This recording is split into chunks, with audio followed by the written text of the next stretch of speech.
Would you like to play some football?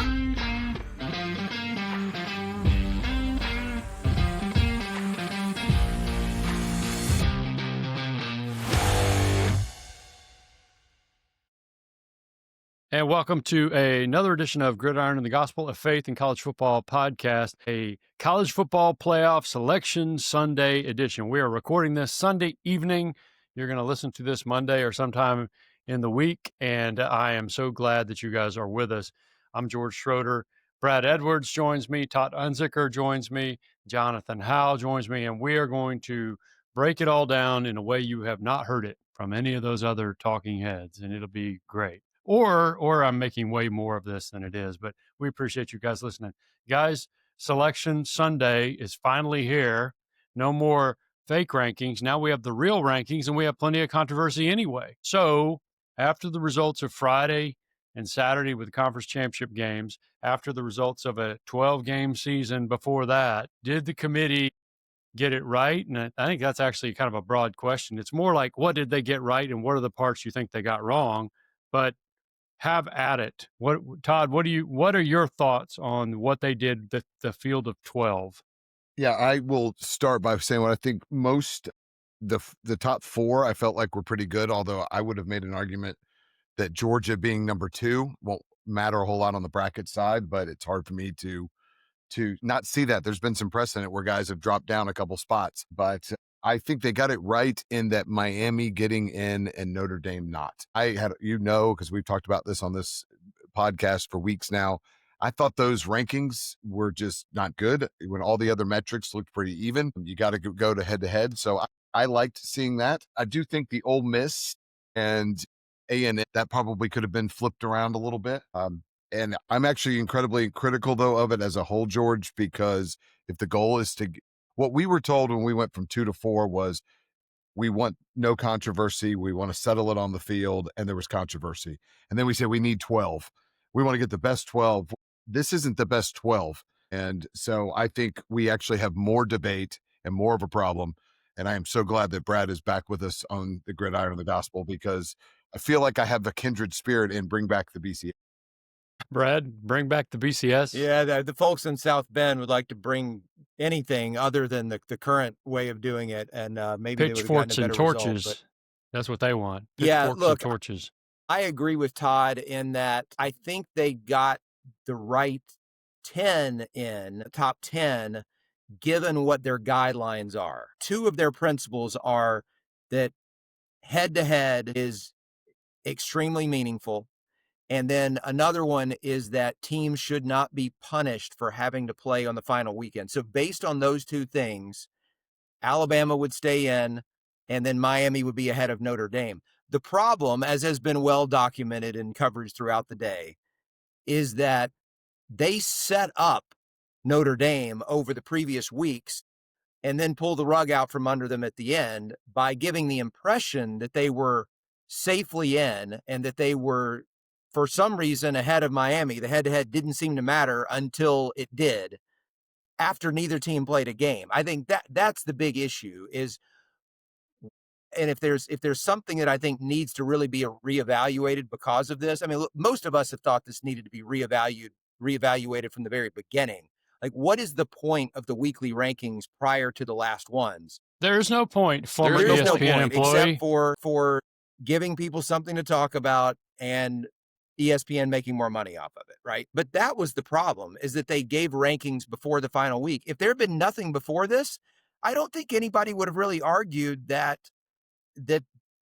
Alabama and Miami could easily be justified being ahead of Notre Dame. The issue is that you go back to the very first playoff rankings of this season, so that first week of November. At that point, Miami and Notre Dame both had 2 losses, and Miami had beaten Notre Dame head-to-head. Every week these rankings came out, those 2 things were true. They had the same record.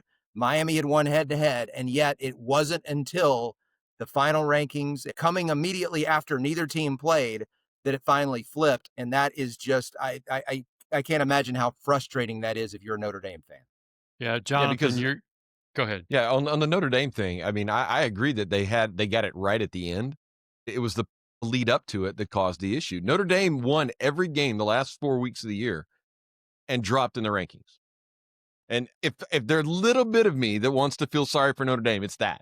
It's like, we won every game. We won every game, and now we're out. And, so I get that from Notre Dame. I don't agree that they should have been above Miami to begin with, but that's the other issue. It's like, will we see a change in the future on how they do the rankings? Will they just give us 16 teams that these are the teams we're considering, these are our top 4, that right now would have a bye, and then go from there? And I don't know what they're going to do, but I saw an interview today.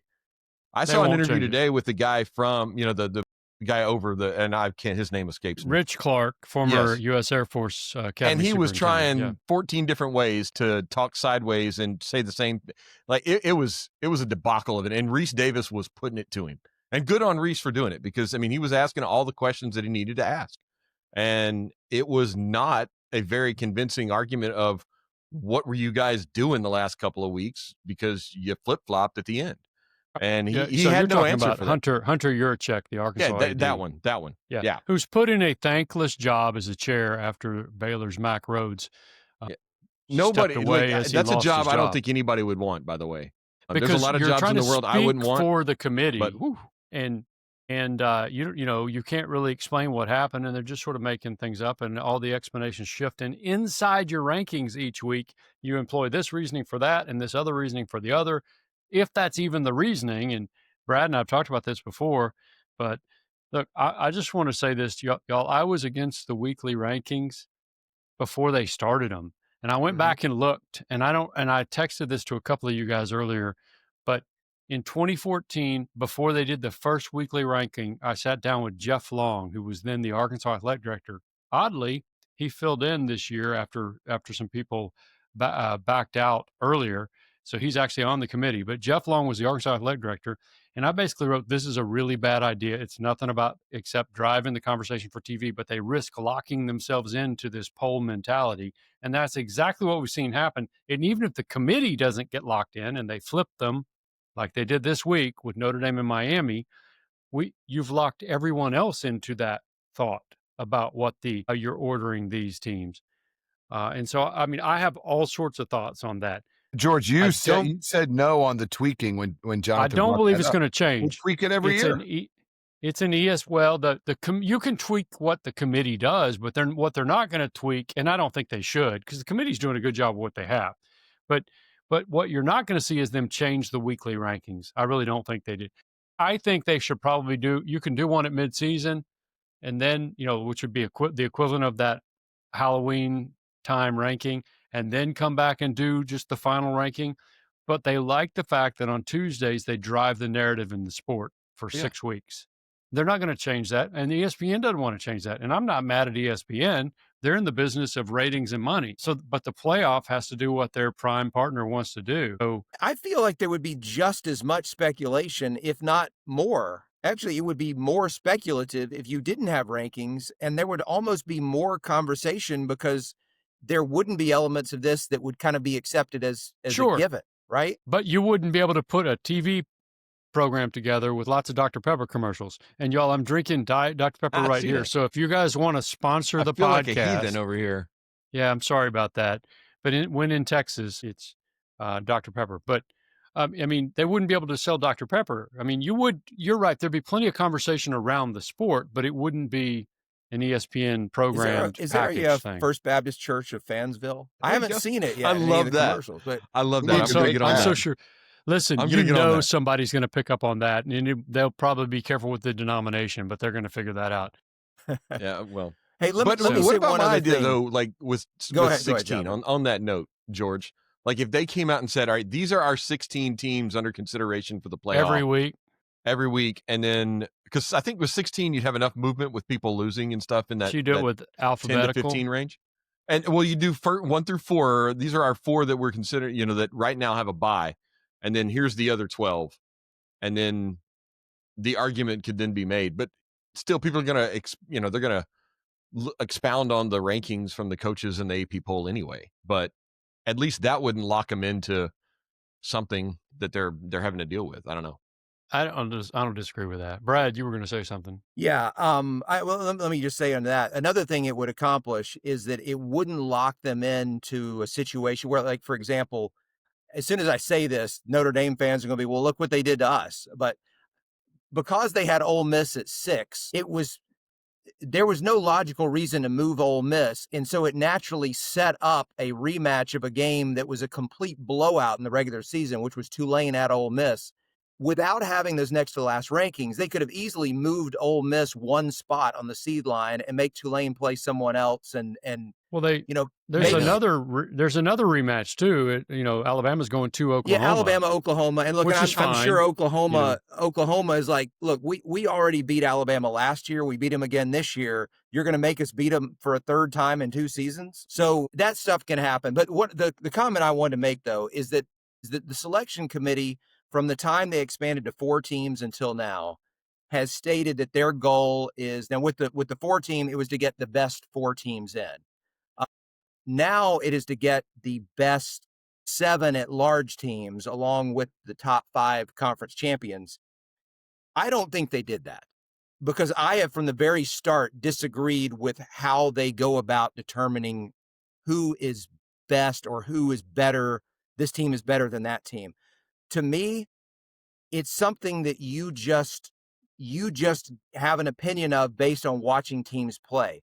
Now, if you believe these teams are so close, you need to start digging into metrics in order to separate them, that's fine. But I think in some cases, you can just watch them play. You could be wrong, but you can watch them play and have a pretty solid opinion that Team A is better than Team B. In this case, and I say this as an Alabama graduate, I think Notre Dame is better than Alabama. I think Notre Dame would beat Alabama if they played right now. But the committee members are not really at liberty to make that decision, because there's certain metrics by which Alabama ranks better than Notre Dame. And I think that complicates things. But they were, because they can shift these metrics around. Let me just say this, and Todd, I want to ask you a question. You mentioned earlier kind of, so Ohio State and Indiana went into the championship weekend, the Big Ten, 1-2, and they played a 13-10 game that Ohio State could have won, didn't win. Indiana's really good, and they flipped them. They didn't move the loser down to 3, which would have moved Georgia up to 2, which was something that you noticed. But they did drop the loser of that game a slot, right? You kind of have to. They were ranked number 1. You can't be ranked number 1. The other team's going to be. Alabama didn't move at all. They lost not 13-10, but 28-7, non-competitive. And they didn't move at all. And so I understand we don't want to penalize you for playing in a conference championship game, although we've seen them knock teams out of the playoff in the past for being non-competitive in conference championship games. We've seen that happen, but they didn't move them at all. And they actually had at least one spot they could have dropped them. 2 years ago, it wasn't even 2 years ago, Georgia lost in the SEC championship by 3 points. They were undefeated to a 1-loss Alabama and dropped 6 spots. And so we've seen that happen before. Georgia didn't move up, winning 28-7. That was kind of I thought there was just some inconsistencies there. If it's the best 7 and the 5 conference champs, I love Cinderella stories. I think they're awesome. I love Rudy and I love Hoosiers, and all of those Rocky movies are my favorite. But with all due respect to Tulane, and I'm sure they think that they're going to win it all, and it would be fun if they got on a run. And James Madison, I'm from Virginia. I applied and got into James Madison. I know that school well. They have no business being in the top 12. And I'm saying that with all due respect. Well, neither does Duke. So thank your ACC, Mr. North Carolina. Yeah, well, let's stay with the ACC, because I think all of this problem is they don't know how to pick a conference champion with these crazy tiebreaker scenarios. That's right. Because it should have been Miami UVA. You're right. It should have been. I don't disagree. And they'll need to reevaluate that. But that's how they did it. And just the fact that they're goofy and can't get it right, they set this thing up for crazy. How would you like to be Oregon or Ole Miss, which you guys have alluded to, and you get a home playoff game? And it's, especially in Oregon's case, I mean, Tulane is better than James Madison, okay? But especially and you're right, Ole Miss is still going to roll them. You get a home playoff game in Eugene at Autzen, and you're going to get James Madison. That's a September game. Now maybe that's not the school you schedule, but that's a September game. And I love the little guy too. And I like the idea of the one slot. But what they've done here is they've sort of not made it one slot. They've sort of made the rules too wiggly, too much wiggle room. And so last year you saw Boise State, which was a good team, get a bye that probably should have gone elsewhere. And now they've changed that, and I'm glad they have. They changed the buys to where it's just the top 4 seeds, not the top 4 conference champs. But now you see, let me just put it this way, neither Tulane nor James Madison is anywhere in anywhere close to Boise State 2024. So how do we fix that? And let me tell you how you fix it. You've got to be in the top 15. If you can't rank in the top 15 as a conference champ, that rule about the top ranked conference champs goes out the window. And so that would mean the ACC would not have had one. It would have opened up more room would have opened up 2 more slots if you just have that rule. You've got arbitrarily, it's the top 15, the top 12, whatever it needs to be. You've got to rank in some place. I'd say the top 15, because I don't think you have to be in the top 12 to get in, but the top 15. If your conference champion's right in the top 15, and then that's the 5 conference champs, you get in. If not, you don't get in. That would fix that problem. I really think it would. And then we wouldn't have an issue with Notre Dame getting left out. We wouldn't have this controversy as to whether Alabama should have dropped more or whether Miami should have leaped them. And you could have gotten Vanderbilt in too. Now, we'd still have problems out of Austin. Well, but I have a question about that on the ACC front. Back to that real quick. Miami getting in over Notre Dame, do you think any of that was influenced by the fact that there was not going to be an ACC team in there because of the conference championship? I was having this discussion with someone last night, whether Duke winning would increase the chance of Miami getting in because the committee felt like the ACC needed representation. I don't think you'll ever get a straight answer as to whether that was discussed, whether that was in the mind of any of the people when they were voting. Is that there should be an ACC team? Right? It might have been in the minds. I have a hard time believing it was discussed. Reese I would also tell you, though, you could easily look at the other way. Don't believe that. You could take the stance that, look, any conference that was won by Duke does not deserve an at-large spot, right? You could have taken that side as well. So I think the fact that it worked out the way that it did could have been argued either for or against Miami. Now, if I remember correctly, it has already been agreed to that starting next year, the new format, the Power 4 conference champions are guaranteed a spot. So if this had happened in 2026, I believe Duke would have automatically been in the playoff. Okay. It's not even ranked. No, and North should they be? No. I mean, they're 8-5? Yeah, 8-5. I mean, they were 0-3, or I guess 1-3. They played 4 non-conference games, but they lost 3 non-conference games. One of them was to UConn. They lost to UConn, Illinois, and Tulane out of conference. Hey, UVA had 2 losses, both in the ACC, but one of the losses was to NC State, and it was a non-conference game. Right. So come on, ACC, get your as one does. I mean, it's the all chaos conference ACC. I mean, that's clearly what it is, but just amazing. All right. So on the positive side for them, it's basketball season now. So, well, this is correct. So, and they're going to be good in basketball. That's just how that works. So I guess any place you think the committee actually got any of it right? Anybody? Well, Indiana. You mean right or wrong? To be number 1, so give them that. Let's talk about that then. So Saturday night in Indy, Lucas Oil Stadium, a year ago, Indiana was kind of a Cinderella story, and the folks from down SEC way, and a lot of our listeners are SEC fans, didn't think they thought they were kind of a paper tiger, so to speak. Can you be a paper Hoosier? I don't know. But this is a different Indiana team. And we just saw them play against an Ohio State team that, make no mistake, is really, really good. And they really had their way with Ohio State along the defensive line. Their defensive line is real good.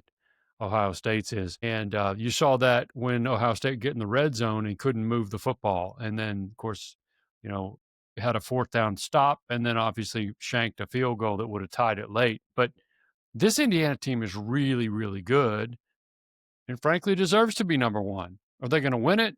I don't know, but they could. And the idea that I can say that and mean it, and I don't know if you three agree with me or not, it's still weird to say because that's another basketball school.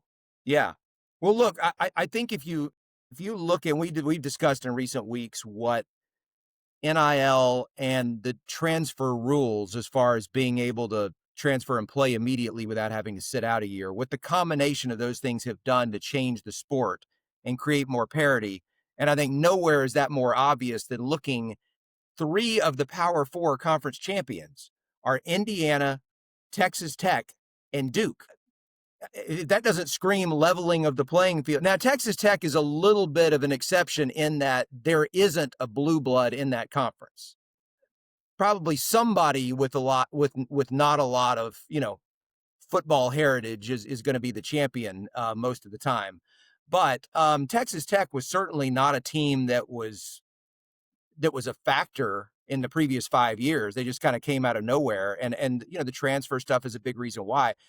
But back to Indiana, I think on that front, even though they were amazing last year as far as what they were able to accomplish out of nowhere, and then did even better this year, you look at it and you look at who their key players are, and a lot of them are transfers, but you look at where they transferred from. These aren't guys that the big time schools were all after. These aren't guys who were 5 stars out of high school and then realized they weren't going to start their sophomore year, look for someone else to transfer to, and like, oh, I'm going to go to India. No, these were guys who were overlooked as recruits. I don't know how many of them are big time NFL prospects, but as a team, and I think I would say the same thing for Texas Tech. Well, I can think of one, but I think Indiana and Texas Tech both are the definition of a team that these are not rosters that are dominated by guys who are way up on the talent charts. That doesn't mean they're not talented guys, but you just mean they're not at the top. They don't have a lot of stars by their. They don't have a lot of stars. Yeah, they're not necessarily, high on Mel Kiper's board and all that stuff. But man, are they well coached, and do they play together as a team? And look, we've seen in recent years in basketball how big of a deal that is. A team with chemistry as opposed to a team that's just a bunch of talented guys thrown together. It can make a big difference. And I never thought I would see this day in football, but it looks like it's arrived. Well, did we see something similar last year with Arizona State? Yeah, but I would say one thing. I actually think Texas Tech, especially defensively, they're not necessarily 5 stars from Alabama but I think they're really talented. I think it's a very talented defense, and I think Indiana has some of those too. But I don't disagree with you. These guys aren't Arizona State though, Jonathan. I think both of these teams are a lot better. And I don't know. I think Texas Tech, and I'd love to see what you guys think about this, because they sort of get overlooked in this deal a little bit with all the others. I think their defense is good enough to beat anybody. I think their offense is the thing that gives me a little bit of pause. I think Baron Morton is good. I think they got a couple of playmakers, but I'm not sure that they have the offense that can be consistent to get it done. Well, and especially going against, if they make it to the semis, going against an Indiana team. Yeah, but we're going to watch this thing unfold here in a little bit. We don't have to make picks because we can do that at a later date, but we should at least kind of get into that a little bit. I want to ask Todd, though, what we ought to make of a Georgia team that I think for much of the year, and you can correct me where you think I'm wrong, because I know that's how you do it, but a Georgia team that for much of the year I was like, they're okay.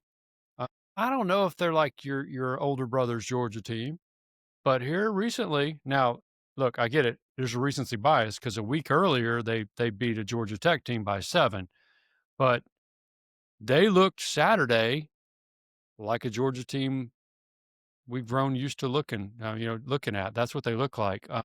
They look Saturday like a Georgia team that's capable of winning the whole thing. Now, obviously, if you're ranked 3rd and you've got a bye, you ought to be capable of that. And maybe this year there's a bunch of teams, but they look like a team you might make a favorite.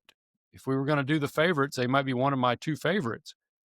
So were they like that at midseason and we were all missing it, or what have you seen from Georgia? And you covered Georgia. You follow them more closely than any of the rest of us do. So They were the youngest team in the SEC at the start of the season and the least returning experienced players. And they were talented, but you could see that early in the year.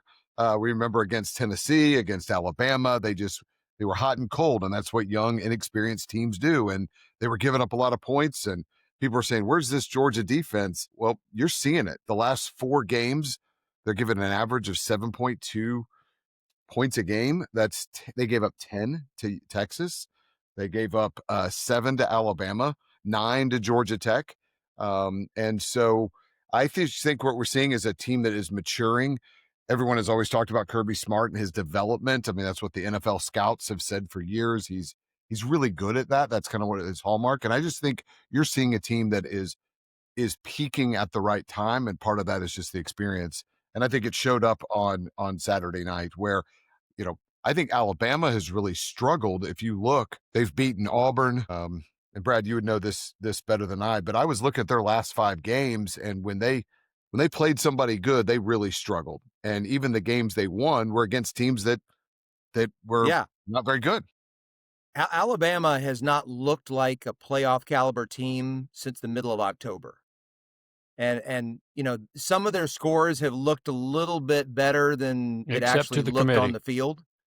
But, they had that stretch of 4 straight weeks against a top 20 opponent, and they won all 4. And it's like that drained everything out of them, and they have not looked good since then. And, what's funny is that early in the season, Ty Simpson looked really good. Yep. And there was this impression that, okay, they have a good offense.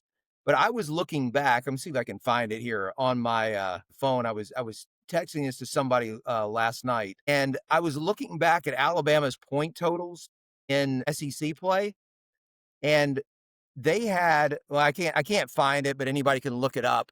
I think there was only one game in SEC play where they scored 28 points without the benefit of a defensive touchdown. Wow. And they were pretty much scoring in the 20s every game until 7 against Georgia. But this is not an offense that scares people. In fact, we were joking today about that Alabama-Oklahoma game could very well end up like Indiana-Ohio State, 13-10, something like that. It's not going to be a gem to watch. If you want to see up and down the field football, then don't turn on your TV that Friday night, because you're not going to get that. But somebody has to win, and whoever wins is going to win it with defense.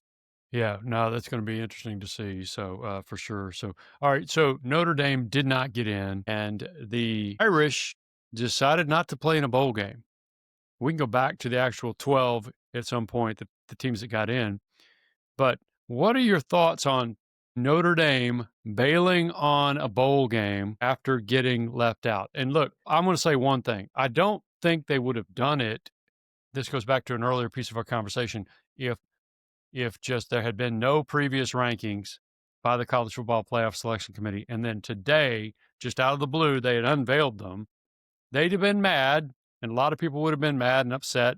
Vandy, Texas, Notre Dame, but it wouldn't have been like this. But they feel like they had it ripped away from them, because in effect they did, without losing a game, without Miami winning a game, and they feel like that. But they've decided to bail on the entire bowl process after that. Todd, I know you've got some strong opinions of that, and I'd love to hear what Jonathan thinks too. Jonathan, you go first. Okay, so I mean, I think it's Bush League that they're bailing on it, but I think it's also a product of the modern game and this whole players sitting out bowl games. I mean, we started that 2 or 3 years ago with players opting to sit out the bowl game for their draft reasons or whatever, or transferring, things like that. And I wonder if Notre Dame just looked at it and said, we'd rather just not play than go out there with a half roster. I mean, basically that happened to LSU, had that happen to them the year that they fired Orgeron, I think it was, and they had no scholarship players. I mean, it was something like they had like 38 scholarship players dressed out for the bowl game, and went out there and got throttled by some B-level school. So I guess they feel like it's better for them to just sit it out than to play, I don't know, App State and get smoked with half a roster. I don't know. But they would have played somebody better than App State would be part of it because they were going to be in a Maybe. good bowl game. But Well, then they would have Todd- gotten beat by 60 by somebody better, you know? Todd, I know you actually tweeted something fairly strong earlier. Yeah, well, thank you, Notre Dame. You gave me another teachable moment for my kids. I have 3 kids. They're all athletes. They're all play sports pretty much every season. 2 of them play football. I coach football. It was an opportunity for me to explain to the kids, like, adversity is going to happen. Bad things are going to happen that you cannot control. How you respond to those are those life lessons that will carry you way beyond whenever football ends. And for most people, it ends way sooner than you think. And so I'm incredibly disappointed. I don't think I've been this disappointed in a program since Florida State 2 years ago. And, I get the anger that first night, that first week, even Norvell did the right thing. He goes on all the talking heads and he's talking about that injustice. But when that team was talking about it a month later and guys said, well, we don't want to play. It's the Orange Bowl in your state. Go prove something. And guess what? You look like you didn't want to go play, didn't you? Right. And, Yep. I just think this is all going to bite teams on the butt. Yeah, I said it then. I might have said it on this podcast. I think this is what's Mike Norvell going to do when his team faces adversity in the future. You've got to be able to trust your coach. And we see it. They face planted since then. I don't think this is good.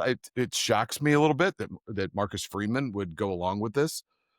I'd love to know the story behind this a little bit. Don't they make money for this bowl? Like in a day and age when athletic departments are trying to grasp for every dollar. I find that interesting. Brad, what was your take? I think it tells us a few things that are very obvious. One is Notre Dame doesn't need the money, and that 2, especially now in the 12-team format, the situation that you talked about with Florida State was in a 4-team setup where there was still a chance for a matchup against another very good team because they were going to play Georgia in the Orange Bowl, and Georgia was another top 4 team. So this was, they weren't ranked in the top 4, but they were a top 4 team. Like you said, a chance to prove something. Now that we have 12 teams, when you're talking about who's your opponent going to be, and it has to be taken from the group of teams that didn't get in, I don't know if there was a chance to match up Notre Dame with Texas. But if it wasn't going to be Texas, if you're Notre Dame and they're putting you against Vanderbilt or BYU or Utah, like, what do you have to gain from that? And I know, look, from a coaching standpoint, there are a lot of coaches who say, well, you got a lot to gain from having however many more weeks of practice and getting reps and, the whole idea of closing the season strong. But I think what it screams is that these bowls outside of the playoff are absolutely meaningless. That's what it screams. And that is my biggest takeaway, is that Notre Dame is broadcasting that to the world, that these games don't matter.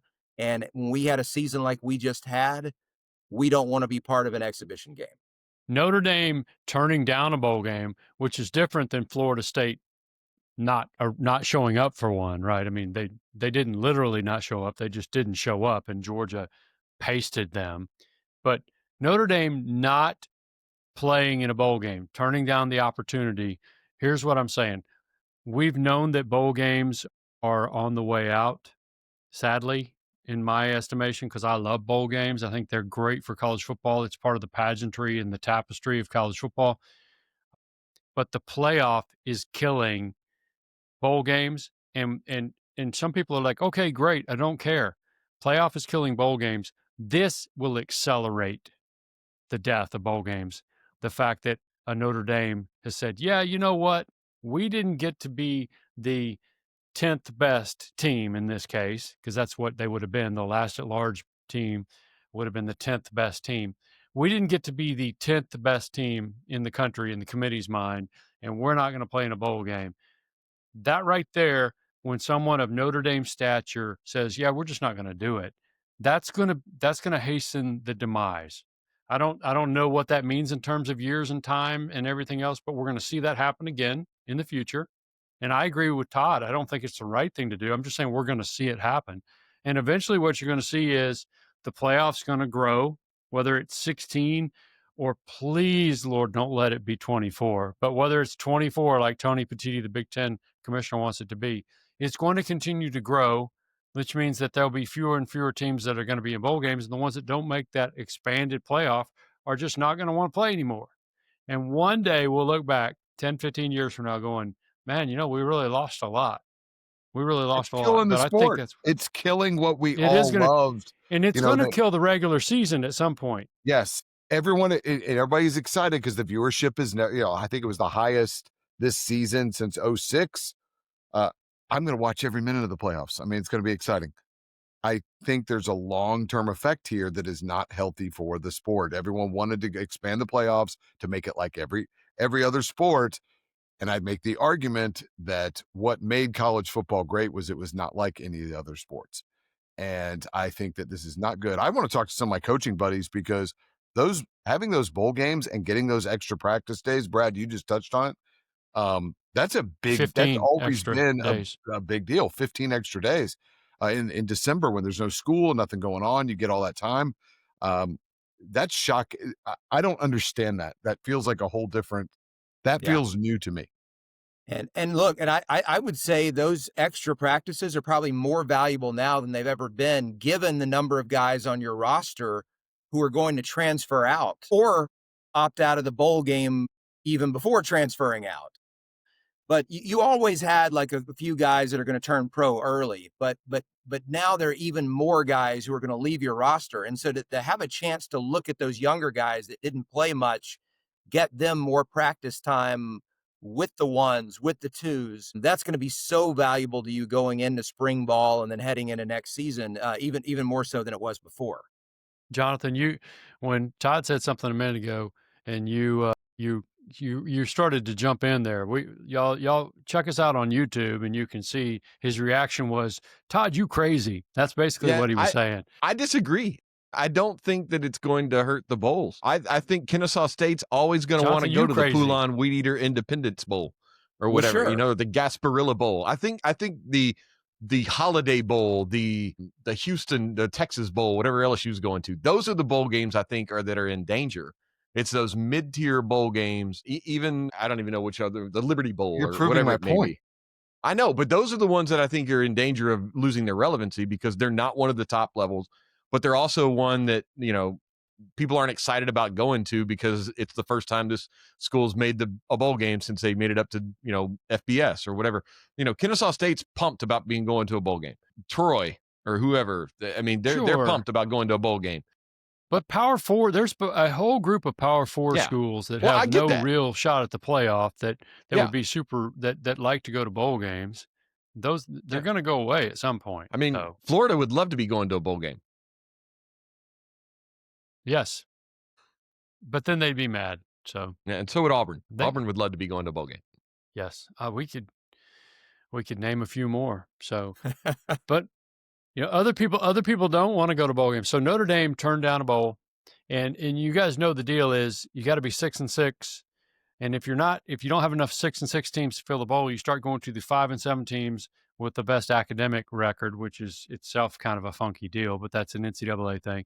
So when Notre Dame turned down the opportunity to go to a bowl, our good friends at Baylor were 5-7 this year, and they were next in line, and they declined. They're like, "Yeah, no, thanks, it's okay." Yeah, what do you make of that, Brad? I saw that. Yeah, I saw Auburn declined, and there were a couple. Florida State declined. What do you make of that? Is that just too late? Look, I think going back to the point about what it means when a Notre Dame declines. You're always going to have maybe not always, but you are sometimes going to have your Power Four schools with a losing record. And they're like, you know what, this isn't a reward for us. Like we're ready for the season to be over. We're not going to play. If you have those in addition to some teams that are ranked in the top 20 that decide they're not going to play in a bowl game, now you're really like reaching the bottom of the barrel as far as trying to pull out teams to fill out these bowl spots. And so I would agree that eventually some of the bowls are going to die because of this, just because the quality of teams can't be sustained. Like if you can't routinely, produce teams with a winning record going head to head in a bowl game, then, your bowl is not going to last much longer. And ultimately there are too many bowl games for this to, No, people have been saying that for years just because they didn't want to watch certain bowls. I'm not saying it for that reason. I'm saying it because... Who are these people that don't watch bowls? I don't want to watch a 4-8 team play a 5-7 team. You know my philosophy, Brad, is I'm going to watch every game I can watch in December because I know what happens in January and February and March and Brad brings April up and the May. point we've been hearing for, I would say 20 years. There's too many bowl games. There's too many bowl games, to which my argument was supply and demand. When people are not watching them, they will fade away. And we've seen bowls fade away where they come and they go. I just kind of look at, this is, Jonathan, where I would say it's ruining the sport the more we expand this playoff, because it's playoff or bust. That's what Notre Dame is That's saying right. at the end of the day. And that's where I think it's fundamentally, when you talk about the pageantry and the tradition, I mean, when we look at games like Penn State and Clemson, both had disappointing years, right? Like, but Penn State and Clemson are playing in December. You know, that's Texas and Michigan are playing. Missouri UVA, those kind of games, when you look at those, they used to be historically, most of them were right in that New Year's time frame, usually in a nice destination. Cities used to really host them because they wanted the tourism at a time when it was kind of down. I think that puts college football in the fabric of everyday society. And I think that this is yet another example of why an expanded playoff form is not good for college football. Well, it's going to be amazing, and we can talk in a here before the playoff gets started about who we actually think is going to win it. But before we do that, I want to ask: there was a couple of coaching moves, and all of a sudden, One second before we get into coaching, because Brad's my Mr. BCS. Brad, I'm saying this as a guy who went to Georgia. His parents went to Georgia. You know, I lived in Athens for 15 years, covered the team. Was there any other team that would have benefited more from a 4-12 team than when Mark Richt was there 15 years and averaged 10 wins a year? Think of how many seasons Georgia finished third, fourth, right in that kind of, the one I would pull out, you would probably also agree with, which is Florida State. If there had been a 4-team playoff, I think of the number of teams Bobby Bowden had that were good enough to win the national title. Whether they would have, I don't know. But there were so many times that when the bowl games ended, we might have said, you know what, so-and-so was a national champion, but I think the best team at the end of the year was Florida State. If there had been a 4-team playoff in the 90s, I believe Florida State would have won more than 2 national titles under Bowden. But yeah, there have been other teams like Georgia that have just barely missed out, like in many years where they might have been good enough to win it if they had gotten in. And, we talked about this last year, George, how Ohio State, the first year of the 4-team playoff, they got in, last team in. The previous year with only 2 teams, they would not have gotten in. But the first year with 4, they got in and they won it. Well, and 2 teams that I think could have won it didn't get in. Right. Well, yeah. But then last year. And others might disagree, but I think both Baylor and TCU could have won the thing that year. The first year of the 12-team format, Ohio State got in. They would not have gotten in a 4-team model that they had the year before, and then they won that one. Ohio State is a team that's actually benefited from each time there's been that change, and they've increased the number. They've taken advantage of it. And let me say one other thing, too, before we move on to the coaching stuff. Todd, earlier you said about how well Georgia has played down the stretch, and I don't disagree. And I think any team out there, you would rather be playing the way Georgia's playing or the way Indiana's playing going into a playoff. But let's not forget last year how bad Ohio State looked in the last game it played, losing to Michigan, looked like a team left for dead. And then the playoff comes and look, most teams don't have the talent of last year's Ohio State team to just flip the switch. But I just want to remind people, just because a team doesn't look good right now, we just saw a year ago, that doesn't mean that they can't all of a sudden win 4 games in a row, because we've seen it happen. So this is a year where, and we will make our picks some other time, but I still think there are at least 8 teams that are capable of winning this thing if the right matchups fall their way. Didn't all 4 teams that got a bye last year? Didn't all 4 that got a bye? They went 0-4. Lose? Yeah, they all lost. Went 0-4. That's your point. Okay, but let me ask you this. As long as we're at it, we don't have to go to coaching moves yet. Okay, so and maybe the answer is the same team. But of all the teams out there, which is the team that looks the most like they could turn it on and hasn't been playing well? Because when I look at it, I don't see that being Alabama. I don't see them turning it on. I don't see Oklahoma turning it on. I don't think Who's the Alabama team? or Oklahoma has enough offense to be able to string together four in a Well, row. one of them's going to play. One of them's going to play. Indiana. Yeah. So, but and that may be where it ends. Although who knows, right? So, but who is the of all these teams? Is there a team that looks like Ohio State? Maybe it's Ohio State. After losing to Indiana, you're like, I suddenly have questions about Ohio State. Their regular season schedule wasn't that tough, and they finally faced some adversity and they got beat. I think Indiana's really good. Maybe Ohio State's the team that could turn it on. I don't know. But is there somebody else that you look at like, okay, this is the team that could be like 2024 Ohio State? Todd, Brad, Jonathan? Oregon, and Texas A&M jump out to me. I mean, actually, I should say this: when the Hurricanes are clicking, Carson Beck he either looks like a number one QB1 in the whole draft coming up, or he looks terrible. But when he's not throwing interceptions, yeah.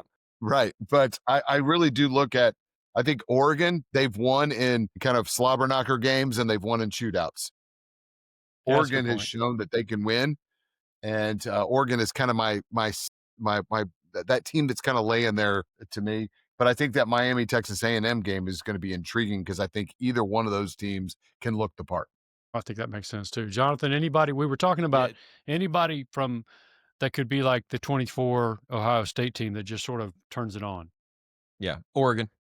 That's it. Yeah. I'm not sold on anybody else.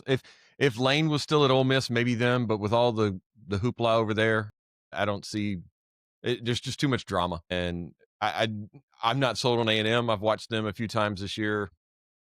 Yeah, just Oregon.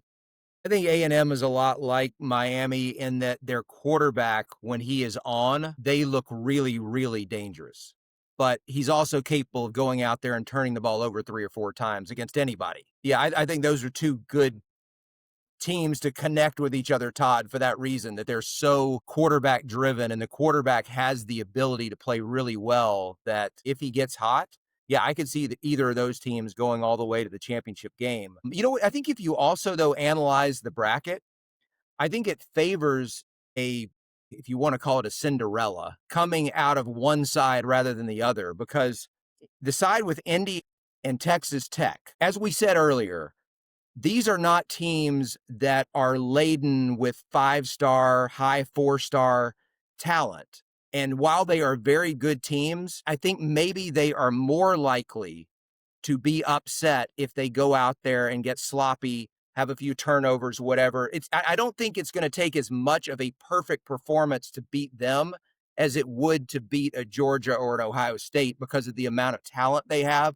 So I would rather be on that side of the bracket. And I'm looking at just from an Alabama perspective, just looking at it like, as much as I don't think Alabama is capable of stringing together those wins, you couldn't ask for a better setup as far as playing an Oklahoma team that has difficulty scoring, then an Indiana team that, like I said, not a great talent profile, and then potentially after that, Texas Tech. It could be Oregon, and if it's Oregon, Oregon's got all those things that the other schools have, but that side of the bracket, I think, lends itself more to someone coming from outside of the top 4 and getting all the way to the championship. Yeah. And that's one of the reasons I'd say Oregon. Same reason. Yeah. Yeah. Getting Texas Tech in that second round. Yeah. And then. Well, they get the layup against James Madison in the 5-12 matchup. And sorry, Dukes, James Madison. I don't mean Duke, but Dukes. But, congratulations for being in. There'll be some lovely partying There are 15 prizes. fans that travel to Eugene are going to have a blast. Yeah, except for the rain. But and I say that as a former Oregonian, right? We love the Willamette Valley. I promise you, our family does. We were there a couple weeks ago, son George and I. But they get JMU, and then they get Texas Tech, and that could be a really fun game that we'll be talking about. But yeah, I don't disagree. You could find Oregon in the semifinals real easy. Now, is a 4-5, if a 5 beats a 4, how much of that is actually a Cinderella? I don't know, but I get your point, Brad. Well, I guess my point is more that if Oregon wins that game, I don't think it's a huge upset for Oregon to beat Indiana either. So no, I'd agree with that. Indiana beat them by 10 in Autzen at Eugene and really looked good doing it. But So we're going to talk more about Indiana at some point. Okay, so listen, we're a week out now. It's been more than a week by the time you guys are listening to this or watching us on YouTube since LSU pulled Lane Kiffin away from Ole Miss, and people thought, hey, for better or for worse, that's the biggest hire of the coaching carousel, and it is. There's no questions in attention and everything else. We'll see how it goes. But Penn State, which had been open forever, hired Matt Campbell from Iowa State. And I just want to tell you guys, and I'd love to hear what you guys want to say about this too. I think that's a home run hire. Fit, coaching ability, everything. And I think they could have gone a lot of different directions and not done as well as they ended up doing. And my hope is Penn State fans are like, oh, we were all mad yesterday and now we're feeling pretty good about it. I don't, it's not like I've surveyed things on the ground in Happy Valley, but that's a great hire. That's a great hire, in my opinion. Anybody disagree, or do you all agree with my greatness on that? No, I think you're right. I mean, what I've seen over the years is a lot of times the splashy hire, and I say this as the diehard LSU fan here, who just made the splashy hire. A lot of times the splashiest hire. Yeah, the splashiest of splashy hires. The dramaist hire. Cannonball hire. Yep. Those, a lot of times, they just don't work out. I've seen it not just in college football, but in our world, in the church world. A lot of times those big splashy hires that everybody's like, oh, that's a slam dunk hire. It doesn't work out. And a lot of times it's the guy who's kind of like, all right, well, he gets the job done, and those are a lot of times the really good hires. We saw, when Indiana hired, Kurt Signetti, they weren't making a splashy hire. They hired a really good football coach. Google him. You'll find out he wins. But I think this is a similar type of thing. And I think the success at Indiana and coaches that are just good coaches, fundamentally good coaches and know how to run programs, I think that's something Penn State can look at and go, okay, yeah, we can do that. It's amazing for me to be saying that Indiana can be a model for Penn State football, but here we are. It's a new world. It was a great hire. I thought it was weeks and weeks too late. Yes. And if I'm a Penn State and Indy Lion, I'm upset. I looked on signing day was this week, and at one point they were behind Colgate in number of players signed on signing day. They were at 153 or something crazy like 133. Got beat by a toothpaste. Yes. And I could not for the life of me understand how they made that bold move that soon and waited so long. I'm also surprised, Brad, maybe you would kind of know, it shocks me the number of coordinators that are getting passed over right now for guys at smaller schools coming up. I'm guessing it has to do with the whole roster management and NIL and all of that. Guys aren't willing, but you look at some of the best coaches in the game right now, Ryan Day, Dabo Sweeney, Kirby Smart, none of them were head coaches until they got to where they're going. And there's a lot of great coordinators out there that are getting passed over. I even saw just today, as we're recording this, James Franklin, I don't ever remember this. He hired as his DC, Brent Fry, who was the coach who was just fired at Virginia Tech. And I know they have a long history together, but I think there's a lot of great coordinators out there who are getting passed over. Yeah, I don't know if I can come up with a reason why. And I know there were, I remember tracking it when I was at ESPN that some years there would be a number of defensive coordinator hires that kind of bucked a trend. Most of the time it was offensive coordinators being hired. So why there are certain cycles that they go through, and what it could be totally random, but that's something that I hadn't really thought a lot about. As far as Matt Campbell, I guess on one hand, if you're skeptical, you could look and say, all right, well, he kind of came on the scene in a big way. Like, I don't know, what was that? 7 years ago or so when he got, Iowa State to be relevant, and they never really took a step up from that. But I think anybody saying that, and that's going to say anybody saying that doesn't know who Iowa State is. Like, if you ever expected Iowa State to be anything more than a top 25 program, if you thought they were going to make the transition into top 10, they're not equipped to do that. And I think it would be the same thing. Like if you're Vanderbilt, Like if you can have them as a regular top 25 team, which for most of the last 7-8 years, Iowa State has pretty consistently been in the top 25, that is an accomplishment. And the fact that anybody would think otherwise, I think speaks to the success that Matt Campbell had in making it look like a given. But look, I don't even know if Iowa State's hired their next coach yet. I haven't seen. No, they have. Yeah, they hired Jimmy Rogers away from Washington State after 1 year, and he's That's been right. at That's right. one Okay. of the South Dakotas. And look, and I don't South Dakota know State, anything. I think. I don't really know anything about him as a coach, but I'm going to go ahead and make the prediction that he will not do as well as Matt Campbell did. Ooh. So He's out of the same mold. So, Yeah. but yeah, no, listen. They'd never been consistent winners at Iowa State. It wasn't like what Bill Snyder did at K-State, where it was like futility U, Sports Illustrated famously called them. But Iowa State had been at the bottom of the Big 8 and then the bottom of the Big 12 forever. And they would occasionally pop up and find their way to a bowl game. And that was it. And then they'd fall back down to losing season after losing season. And Matt Campbell's the first guy that's ever grown them into having sustained success.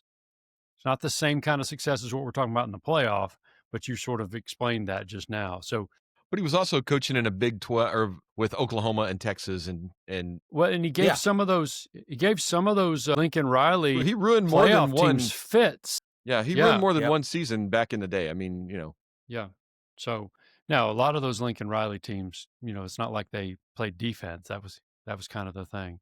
But so I think that's a really good hire. And then here's another one too. So Michigan State gave Jonathan Smith, they hired him from Oregon State. They gave him 2 years and dumped him unceremoniously. And within 24 hours had hired Pat Fitzgerald, the former Northwestern coach. Your thoughts on all of that? And I guess I would start with you on this, Jonathan. Well, I called that one. I texted you whenever I saw that they had fired him and said they need to hire Pat Fitzgerald, and bang, there it was. Well, they were already on it, apparently. So. Yeah, I mean, yeah. So that didn't surprise me. I don't know if he's going to have the same success there that Campbell will have at Penn State. I don't know. That's going to be a tough one. But we'll see. Everything that went down at Northwestern, I mean, obviously there's a cloud over him leaving, but that got cleared up this year. And now, he's got a second chance. He's at Michigan State with a lot more resources than he ever had at Northwestern. And a lot easier admission. Yeah. So we'll see. I mean, Clark Lee's winning at Vanderbilt, so people can win at these high academic places. Yeah, I mean, who knew there were so many great students at New Mexico State that you could go get at Vanderbilt? Both Vanderbilt fans that listen to the podcast can be mad at us. So just email Brad Edwards at. No, I'm kidding, of course. No, you know what though? Like now, every time that there's an opening, I think the question that has to be asked, and I don't know that any of us really know the answer of it until we're more than a year down the road. What are they planning to allocate for the NIL budget? Right. Because you're not going to win just by having a good motivator or a good X's and O's guy. You need at least one of those two things in a head coach, but you need it along with a budget to go out there and get good players. You might not be able to get full of money. Yeah. If you're at Michigan State, you might not be able to get the same level of players as Ohio State's getting, but you still need to get good players in order to give that coach a chance. And I don't think you can say that every school is willing to do that. And so I think that's the big question is like, even if it's a school that has had some success in the last 15 years, as Michigan State did for, a decent stretch, are they going to pony up and compete, or at least try to be competitive with Ohio State and Michigan as far as spending to get good players? Maybe they are, but I don't know. Same thing would be true for Penn State. I assume Penn State will, but maybe they draw the line somewhere and they say, we're not willing to go that much. And if they're not, well, they're not going to be able to beat those teams. Well, there's supposed to be a $25 million cap across the board on all sports at the places. 20 points. Well, so but that's from the they were school, saying directly from the school. Yeah, but they were saying that the school's going to provide $30 million plus another 10 at Penn State. I mean, like These Well, salary what did cap things, LSU just tell Lane Kiffin? They're going to give him I what, think 30 or something. Yeah, something like that. I mean, and that's obviously all not coming from the school because that would be illegal, and no schools would ever break the rules. But Certainly never. not But at no, I LSU. mean, certainly not LSU. but right, especially LSU. But but the governor's got his own fund, and obviously there's nothing shady going on with that. We're starting to pack. Man. We're starting to pack in Louisiana. Yeah. Jeff Landry for the future of Louisiana. Pack. None of us better drive through Louisiana anytime soon is all I'm going to say. I didn't say anything. I just, I think that's the flashiest of hires. Hey man, I'm by LSU flag flying, baby.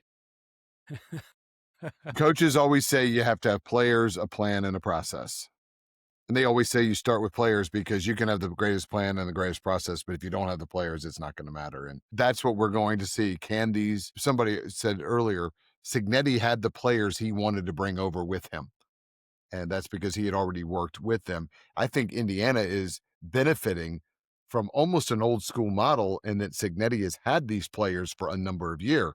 That experience factor is key here because so many teams aren't having the experience factor. But who's going to get the players?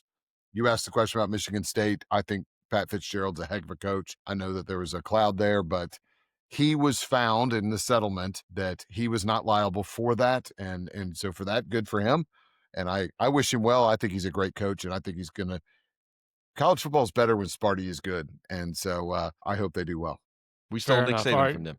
Yes, you did. LSU was a better gig than Michigan State then, and it's a better gig than Michigan State now. All right, so you've got, of course, this time a week ago, the big stir was whether or not Ole Miss should allow Lane Kiffin to coach them in the playoff. And the answer for any sane person was no.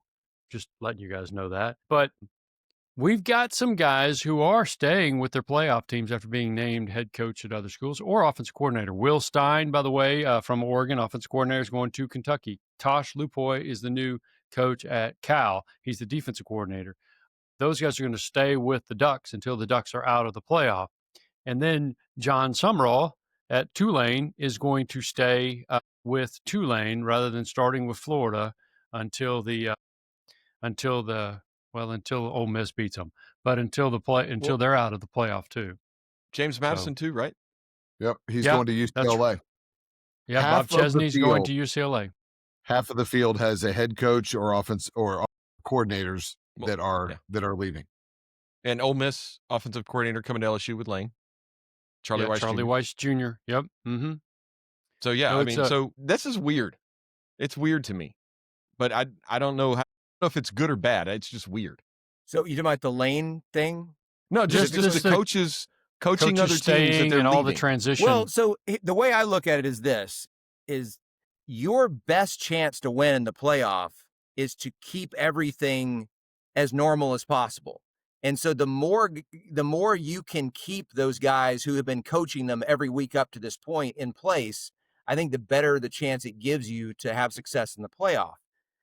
With Lane, I think is a combination of two things. One, much more so than the other. And the main one is Ole Miss's feelings were hurt, right? And they thought he was going to stay. They thought that they had provided enough to give him a reason to stay. And then he left, and he went within the conference to a team that is somewhat of a rival of Ole Miss. And I second think, most hated rival, I would say. Yeah, and I think that was a big part of it. I would say to a lesser extent, you did have some history where when Lane took the head coaching job at FAU, and then Nick Saban fired him after the semifinal before the national championship game because he was so focused on getting ready for his new job that he, in Saban's opinion, wasn't putting enough into his current job that he wasn't going to go with it into the next game.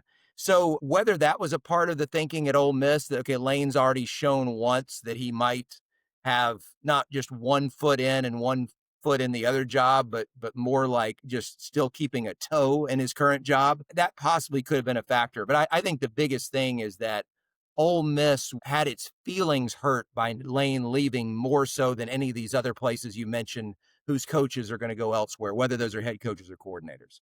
Yeah, no, I understand that. But now I want you to be Ole Miss, And I want you to think through this for a second. Beyond the feelings hurt part of it, right? Beyond that, we now live in a world where,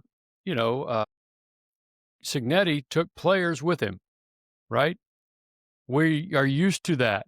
Eric Morris from North Texas, no one's going to be surprised if he takes his quarterback with him to Oklahoma State, right? That's how that works. Maybe it won't happen, but that's how it works. If you're Ole Miss, he may still do this, but do you really want him in your building for another 3 weeks, 5 weeks, 6 weeks, a month, a month and a half, whatever that is, as you're in the playoff? And he's basically every day, not just coaching those guys, but saying, come on with me and we'll do this again in Baton Rouge next year. And that's why I think being in the same conference plays. I know he's doing it, Stu. I know he's doing it now anyway. I get it. And I'm not even saying that it's not unusual. That's what other people are doing too. But it's like, look, if one of us were to leave for another job with a competitor, a little bit different for a pastor, right? But with a competitor, we're co-laborers, George. If you worked for Pepsi, sadly, and you got the call up to Coke, which would be really good, or Diet Dr. Pepper, they're going to take your key card. They're not going to say, keep working on that project you were working on. You know what I mean? And they're going to say, they're going to be upset if you want to hang around and try to take some of the guys with you. Now that should write a blog post on this. Someone I know did. So yeah, you can go check that out. Jonathan Howe wrote something about it at Baptist Press. So go check it out. But I don't know, and I'm not here to get on the Lane Kiffin bash wagon here. It is what it is. I think he'll win a national championship at LSU. I also think it's going to end badly because it's just how it works with Lane Kiffin. And that'll be fine because LSU will have bought themselves a coach for a while and won a national title. That's how it works. It ended badly for the last two LSU coaches that won a national championship. That's true. It ends badly for coaches at LSU, but it ends badly for Lane Kiffin. It ends badly for you. It's either going to be forever, it's going to go down in flames. So, well, it's going to be interesting, too, just to see. We don't really know what the situation will be. What's it going to be like for Oregon to have their offensive coordinator and their defensive coordinator trying to do two jobs at once, right? What's it going to be like for those kinds of things? It's going to be something to pay attention to. So anything else we should hit before we head on out and let you guys know we'll be back before the playoffs start with another edition? Well, before your next episode, Army-Navy and our first bowl game. December 13th, man, that's crazy. Boise, Washington, in something called the Bucked Up Play Bowl. I mean, I actually feel like I shouldn't have said that. I don't know. I almost feel like I shouldn't have said it. I looked at some of these bowl game names, and they get worse every year. And this is just like the tip of the iceberg. I like that there's the Snoop Dogg Bowl. I mean, I think that's. I'm sure that's. Yeah, well, I can tell you what's going on, and it's not for Gridiron and the Gospel is what's going on at the Snoop Dogg Bowl. So Army-Navy, a year ago, my son George and I went to Army-Navy. It was in Washington last year. And it is, let me just say this to y'all and to our listeners. If you ever get the chance to go, that is a bucket list game. It was so, so cool to be able to go to. Go Navy, beat Army. And, but I just, it's an amazing game. And what do they call it? They bill it as America's game. And I'm just telling you, I watched that game. I don't care. I like Blake Horvath. He's a lot of fun to watch. And they actually throw the football because he can. But I don't care who they have, what the personnel is from year to year. It's just such a tremendous game. Such a tremendous thing. So hey, since you brought up that game, George, and given what we were talking about before, I think it is worth pointing out that the more they expand the playoff, the greater the chance that eventually an Army or a Navy is going to end up in a position to be considered for the playoff, but they will still have one more game to play after the bracket has to be announced. They'll be the 48th seed one year. So if they get to 24 teams, if that were to happen, and we all hope it doesn't, there have been years in the last 20 where one of those teams would have been in consideration if you're basically taking the whole top 25, right? Yeah, Navy, easy. Yeah. So I don't think it's that far. But if you're the selection committee, what do you do? What could they have done today if Navy still had a game left to play? Root for chaos. There we go. Because the first round starts the following week after the Army-Navy game. Well, if you were at 24 teams, it would be starting next week. Yeah. Well, So Army-Navy, I mean, they'd have to move Army-Navy up. Yep. Not good. All right. Well, guys, we've gone a little bit longer than we planned to, and this was obviously a little bit different format than normal. So I'm grateful for Todd Unzicker, Jonathan Howe, Brad Edwards for joining me and for us to do this together. That was a lot of fun. And probably we should do another roundtable. Dean and Sarah was under the weather today. We should do another roundtable at some point during the playoffs. But we'll be back here in a couple of weeks with kind of the regular format for Gridiron and the Gospel of Faith in College Football podcast. We're gonna pick bowl games. We're gonna pick playoff winners. We should be preparing for that. I think we please. Need to... Yeah, Brad, you know how I like to analyze Boise. those stats coming in. 100% accuracy promised up front. I'm taking Boise in the bucked up LA Bowl. Please don't say that. We have to. It makes me think we have to bleep it out. Mark this thing as explicit, maybe. I don't know. Yeah. So, all right. So anyway, we'll be back. I'm not going to say next week, but here shortly, sometime a little bit later this month, before Christmas, before the playoff games start, which is December 19th is the first one. We'll be back with another edition of Gridiron and the Gospel of Faith in College Football podcast. Thanks for listening.